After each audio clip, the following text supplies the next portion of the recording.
अल्लाह तेरा है एहसान, रोज नमाजें और कुरान है ये सब रूहे ईमान, नूरे रमजान, नूरे रमजान, नूरे रमजान, नूरे रमजान, नूरे रमजान,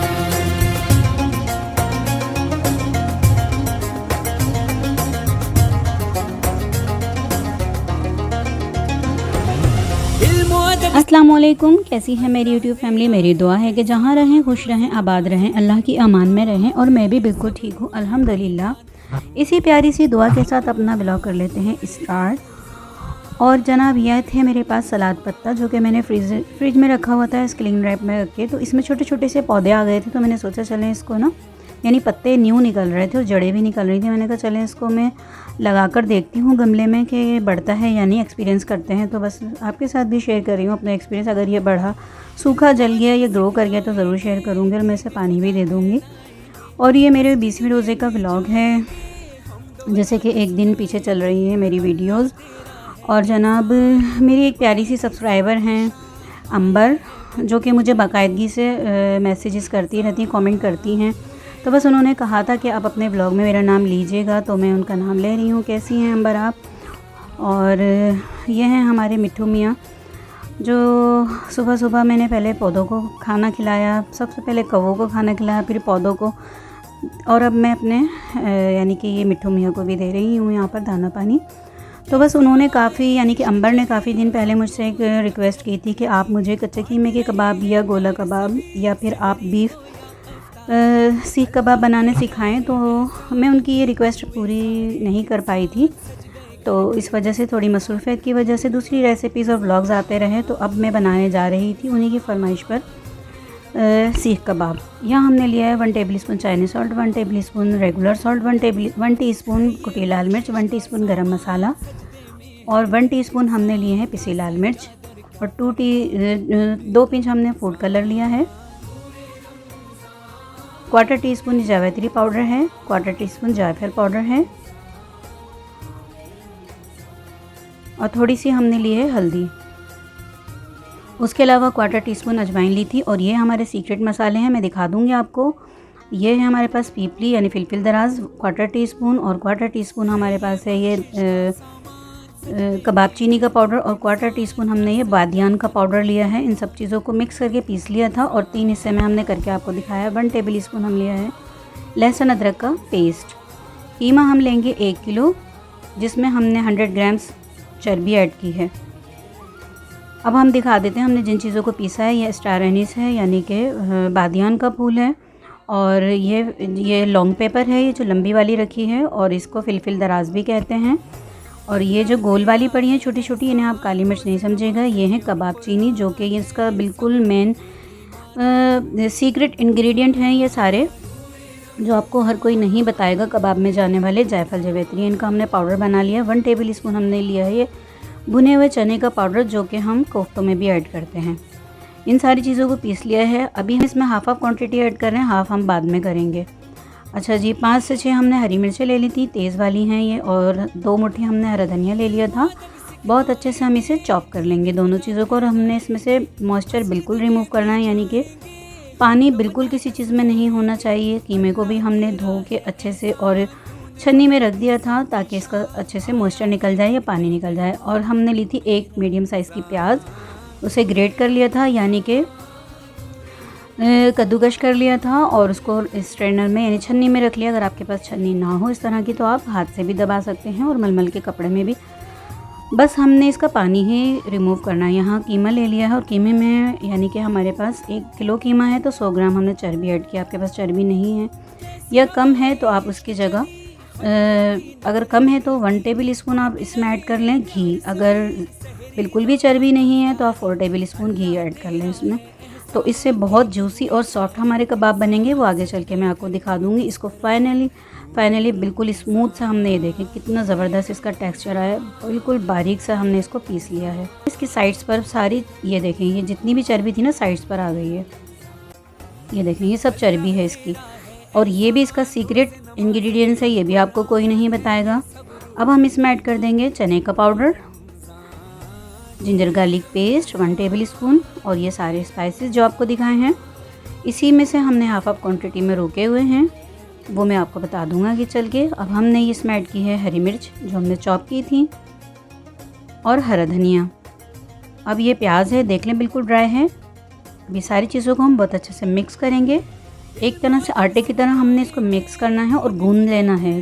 जितनी अच्छी इसकी गुंदाई होगी ना, उतने ही ये सॉफ्ट बनेंगे, जूसी बनेंगे, बहुत ही मज़ेदार बनेंगे, क्योंकि सारे जो इसके फ्लेवर है ना कीमे में अच्छे से एब्जॉर्ब हो जाएंगे, रच बस जाएंगे, तो बहुत ही मज़ेदार हमारे जूसी कबाब बन के तैयार होंगे। आप इस कबाब से ना कच्चे कीमे के जो कबाब बनते हैं उनका शेप दे लें आप टिक्की बना के ना, तो कच्चे कीमे के कहलाएंगे। आप इसी मेथड से आप ये देखें, क्योंकि मेरे ना जो मिक्सचर जार हैं और मेरे हाथ हैं ना, तकरीबन इतनी चर्बी 1 टेबल स्पून के बराबर ना वो मुझे यानी कि रह गई होगी हाथों वगैरह में ना, तो फिर मैंने 1 टेबल स्पून घी ऐड किया था। अच्छा जी, पपीता डालना मैं भूल गई थी, तो मैंने फैज़ी को कहा कि जाएं आप मुझे हमारे पौधे में से, तो ये अल्हम्दुलिल्लाह अपने घर का ही पपीता, यानी कि मुझे बड़ा शौक़ था।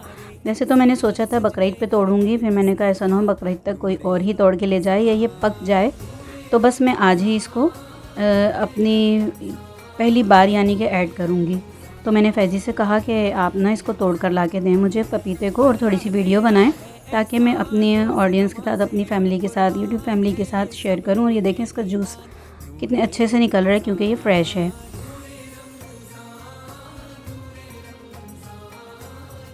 वन टीस्पून कुटी लाल मिर्च, 1 teaspoon Chinese salt, 1 teaspoon garam masala, half teaspoon regular salt, half teaspoon जायफल, हाफ़ टीस्पून जावित्री powder, quarter teaspoon food colour और हाफ़ टीस्पून वही सारे मसाले हैं तीनों जो हमने सीक्रेट दिखाए थे। उस वक्त जो मैंने आपको दिखाए थे, क्वांटिटी बताई थी, वो मैंने पूरी ऐड कर दी थी। मुझे थोड़ा फिर कम लगा तो ये मैंने चीज़ें और ऐड की हैं। अब ये 2 टेबल स्पून हमने ये चॉप करके ऐड किया है। अगर मैं इसमें थोड़ा सा पानी मिलाकर ऐड करती यानी कि कच्चे पपीते को, तो ये थोड़ा सा मॉइस्चर आ जाता है इसमें हमारे कीमे में और ये अच्छे नहीं बनते। अब देखें इसकी गुंदाई देख लें आप कि कितने अच्छे से मैं इसकी गुंदाई कर रही हूँ मसल के हथेली और उंगलियों की मदद से। तो बस यही इसका सीक्रेट है, जितना अच्छा आप इसको गूंदेंगे उतना ही अच्छा बनेगा। अब मैं इसको थोड़ी देर के लिए रख दूँगी फ्रिज में। आपको इसको 2 घंटे, 3 घंटे, आधा घंटा, जितना भी रखना चाहें। तो अब यह है शाम का टाइम, अब्बू को खाना देना था, इफ्तार के टाइम ही खाना देना था अब्बू को, क्योंकि डॉक्टर ने अब उनकी रूटीन चेंज कर दी है खाने की। 7 बजे का कहा है, तो मैं अब उसमें से 1 रोटी बना रही हूँ। और जनाब जो मैंने अभी कबाब का मिक्सचर बनाया है, तो उसमें से मैंने 2 कबाब का जो मिक्सचर है यानी 4 का उठा लिया है, 2 तो मैं अभी अब्बू के लिए बना रही हूँ, क्योंकि उसमें मैंने मिर्च मसाले कम ऐड किए थे।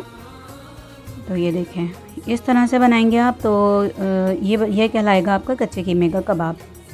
ठीक है, अब ये देखें, ये थोड़ा सा श्रिंक हो जाते हैं। कबाब कोई से भी हों वो श्रिंक ज़रूर होते हैं, क्योंकि इसमें हमने चर्बी ऐड की हुई है और गोश्त है ना आपस में चिपकता है, यानी कि तो इस तरह से भी, इस मेथड से भी फीके फीके बनाए हुए थे, यानी कि बाकी मसाले ऐड किए थे मैंने मिर्चें किसी किस्म की ऐड नहीं की थी इसमें। अब मैंने वो जो अभी अपना बना के रखा था उसमें मैंने लगा लिया धुआं और अब्बू को भेज दिया था खाना, क्योंकि अब्बू 1 ही रोटी खाते हैं जनाब। और इसको हम दोबारा से मिक्स करेंगे ताकि धुआं भी अच्छे से ना पूरे मसाले में, मिक्सचर में ना अच्छे से एब्जॉर्ब हो जाए। अब हमने हथेली पे अपने लगा लिया है ऑयल और हम इसके कबाब का शेप दे लेंगे। कबाब मैंने एक गोला टाइप बनाया, फिर मैंने हथेली की मदद से उसको ना रोल आउट किया, जैसे लंबा लंबा सा ना हथेली पे रखकर बेल लिया।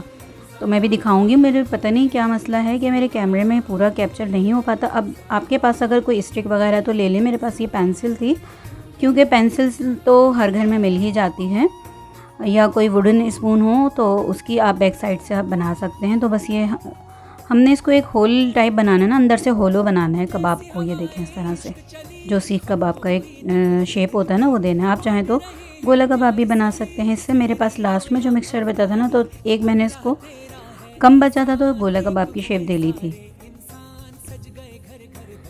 तो अंबर सिस्टर मेरी, अगर आपको ये मेरी रेसिपी पसंद आए तो लाइक शेयर ज़रूर कीजिएगा और ट्राई भी कीजिएगा। मेरे चैनल को सब्सक्राइब अगर अभी तक नहीं किया है, वैसे तो कर ही दिया होगा, ज़ाहिर है आप मुझे काफ़ी टाइम से फॉलो कर रही हैं और फरमाइश आपकी पूरी कर दी गई है। और आपने उल्टे तवे के पराठे का कहा है, इंशाल्लाह वो भी किसी दिन शेयर करूँगी। अच्छा जी, यहाँ मैंने एक और मैं आपको शेप दे के दिखा देती हूँ, बाकी फिर मैं बना लूँगी।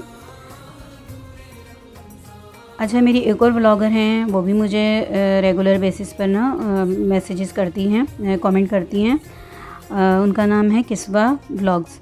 तो उनकी भी अपना चैनल है माशाल्लाह, वो भी अच्छे से अच्छे व्लॉग बनाती हैं। और बस एक और का मैं आपको शेप दे के दिखा रही हूँ, बाकी मैं ऑफ़ कैमरा बना लूँगी क्योंकि टाइम लगता है, फिर लंबी वीडियो हो जाती है। ये देखिए कितना ज़बरदस्त इसका लुक आया है। और बस मैंने यहाँ पर सारे ही रेडी कर लिए हैं, और जो थोड़ा सा लाइट की वजह से आपको बहुत ज़्यादा ब्राइटनेस नज़र आ रही होगी, लेकिन माशाल्लाह माशाल्लाह ये बहुत ही ज़बरदस्त इसका लुक था। तो बस ये अब रेडी हो गए थे और ये है सहरी का टाइम। आटा तो मैंने रात को ही गूंद लिया था, अब मैं पराठों पे लगा लूँगी यहाँ पर घी, क्योंकि कबाब के साथ ना पराठे बहुत ही ज़बरदस्त लगते हैं। और अभी घर के कुछ लोग सो रहे हैं, कुछ जाग रहे हैं, तिलावत वगैरह कर रहे हैं। तो बस आज मैंने सोचा था कि मैं सहरी में बना लूँगी, तो मैंने फैज़ी को कहा था कि मुझे रेसिपी देनी है बेटा, मैं रेसिपी अपनी कंप्लीट करूँगी सहरी में, और ना पराठे वगैरह सारा कुछ मैं करूँगी, बस आप दस्तरखान लगा लीजिएगा। तो बस वो भी उठ गई थी, आमना भी उठी हुई, माशाल्लाह माशाल्लाह सभी बारी बारी उठते जा रहे हैं और फ्रेश होते जा रहे हैं। और यहाँ मैं झटपट बना रही हूँ, पराठों पर घी लगा रही हूँ। और एज़ यूजुअल मेरे हस्बैंड का पराठा बनेगा ऑलिव ऑयल में। अच्छा, मेरी और भी जो सिस्टर्स हैं मुझे रेगुलर बेसिस पे कमेंट करती हैं और प्यारे प्यारे कमेंट करती हैं। अगर वो लोग भी मुझसे कहेंगी तो मैं ज़रूर उनका नाम अपने ब्लॉग में लूँगी। मैं लेना तो अभी भी चाहती थी, लेकिन मैंने सोचा कि एक और कमेंट होना चाहिए कि आप लोग कहें, जिस तरह अंबर ने कहा है। तो मैं इंशाल्लाह आप लोगों का नाम ज़रूर लूँगी, और आप लोग अगर कोई फरमाइश करते हैं तो मैं वो भी पूरी करूँगी इंशाल्लाह। तो बस यहाँ पराठे बनते जा रहे हैं और आपसे बातें भी होती जा रही हैं। और अगर मेरी किस्वा जो ब्लॉगर्स सिस्टर हैं मेरी, जो मुझे कमेंट करती हैं, उन्होंने मुझे एक कमेंट किया था, यानी कि मशवरा दिया था कि सिस्टर आप जो हैं इफ़्तार करके घर से निकलती, यानी जब मैं नंद के घर गई हुई थी। तो सिस्टर उस वक्त तो मैं आपको डिटेल से जवाब नहीं दे सकती थी कमेंट पे, लेकिन मैं भी आपको बता देती हूँ कि घर से फ़ोन आ गया था मेरे हस्बैंड के पास कि अब्बू की तबीयत सही नहीं है, ख़राब हो रही है, तो आप लोग जल्दी घर पहुँचें। तो बस उन्होंने मुझे फ़ोन करके कहा था कि आप बिल्कुल रेडी रहना, हम इफ्तार नहीं करेंगे, हमें घर पहुँचना है, अब्बू की तबीयत का नहीं भरोसा, कुछ ज़्यादा ना बिगड़ जाए, बस जल्दी ही जाएंगे, क्योंकि हम दोनों ही घर के बड़े, घर से बाहर थे। तो ये भी शुक्र था अल्हम्दुलिल्लाह कि मैं नंद के घर ही थी। मुझे अच्छा नहीं लगता अगर मैं कहीं और होती, तो मेरी नंद क्या सोचती कि शायद मैं अब्बू का ख्याल नहीं रख रही या कुछ, लेकिन वैसे मेरी नंद मेरी बहनों से बढ़कर है मेरे लिए माशाल्लाह अल्हम्दुलिल्लाह। बहुत ही प्यारी नंद है मेरी। नंदें सारी माशाल्लाह बहुत अच्छी हैं, बहुत मुझसे मोहब्बत प्यार करने वाली हैं। और ये देखें, मैंने हल्का सा ऑयल लिया था और उसमें मैंने जो है ना ये शैलो फ्राई कर रही हूँ। ये देखें, इसका अपना ऑयल है सारा, ये कोई जला नहीं है। जो हमने कलर ऐड किया है ना इसमें, ये सारा कलर निकल के आ रहा है, और इसकी अपनी जो हमने फ़ैट इसमें ऐड की थी ना, वो सारी मेल्ट होके बाहर आ रही है, और उसी में ये फ्राई हो रहे हैं, और उसी की वजह से ही ये प्यारा सा इस पर कलर आया है। बस उलट पुलट करते हुए हमने इसको 10 से 15 मिनट यानी कि रोस्ट यानी सेक लेना है, फ्राई कर लेना है। ये रेडी हो गए, मैं इनको निकाल लूँगी और डिश आउट कर लेंगे हम। उसके अलावा बस हमारे दस्तरखान पर होती है फेनी, चाय, दूध, पराठे, अंडे, जो भी हैं वही होता है। तो सिस्टर इस वजह से हम वहाँ से जल्दी निकले थे, थोड़ी सी प्रॉब्लम थी, इतनी डिटेल में मैं आपको नहीं बता सकती थी, लेकिन मैं एक बार आपसे ज़रूर शुक्रिया अदा करूँगी कि आप मेरे जो है रेगुलर मुझे कमेंट करती हैं, मुझे याद रखती हैं, देखती हैं मेरे व्लॉग, बहुत शुक्रिया आपका। और ये देखें कबाब हो गए हैं रेडी। सबके मैंने 2-2 के हिसाब से ही फ्राई कर लिए थे क्योंकि सहरी में। और फिर ये देखें ये भी बच गए थे, क्योंकि ना सुबह के टाइम इतनी ज़्यादा कोई चीज़ ना खाई नहीं जाती, क्योंकि हमें फिर फैनी भी खानी होती है और फिर चाय पराठा भी खाना होता है। तो फिर ये काफ़ी सारे ना, यानी कि हाफ बच गया था सबका। और ये देखें अंदर से कितने जूसी हैं, बिल्कुल फ्राई हैं, कोई कच्चे नहीं है। कलर देख लें, टेक्सचर देख लें, माशाल्लाह माशाल्लाह बहुत ही ज़बरदस्त बने हैं। तो मेरी रेसिपी आप लोग ज़रूर ट्राई कीजिएगा। रेसिपी पसंद आए तो लाइक शेयर करें, मेरे चैनल को सब्सक्राइब करें, बेल आइकन को क्लिक करना नहीं भूलिएगा, ताकि मेरी हर नई आने वाली नोटिफिकेशन सबसे पहले आपको मिले और आप भी इंजॉय करें। अभी कुछ रोज़े रह गए हैं, तकरीबन 10 रोज़े रह गए हैं, तो आप लोग भी इसको एंजॉय करें, ईद पे एंजॉय करें। और ये मेरी बहुत ही ज़बरदस्त और सीक्रेट रेसिपी थी जो कि मैंने आज अपनी सिस्टर अंबर के खातिर डिस्क्लोज़ की है। तो चलें जी, अब एज़ यूजुअल हमारे हस्बैंड का पराठा बनेगा, क्योंकि वो जब दस्तरखान पर आ जाते हैं तब मैं बनाना शुरू करती हूँ। और ये वाला बनेगा हमारा ऑलिव ऑयल में, ठीक है। और दूसरी साइड पे जो बिल्कुल लास्ट मूवमेंट में होता है दूध बॉईल करना, यानी कि जब हम फेनियों के लिए दस्तरखान पे ले जाते हैं तो ठंडा ना हो दूध। और ये उनका ऑमलेट है मेरे हस्बैंड का, वो ऑमलेट भी खाएंगे और थोड़ा बहुत ना कबाब खा लेंगे, ठीक है। वैसे तो वो ये कहते हैं मेरे हस्बैंड, उनकी रिसर्च के मुताबिक ये है कि जो इसमें हम फ़ैट मिलाते हैं ना हमारा, यानी कि बिल्कुल जो अपना मीट का जो फ़ैट होता है, मीट का जो फ़ैट होता है वो नुकसानदेह नहीं होता, वो हम यूज़ कर सकते हैं, खा सकते हैं, वही खाना चाहिए, वो बिल्कुल यानी कि खालिस होता है।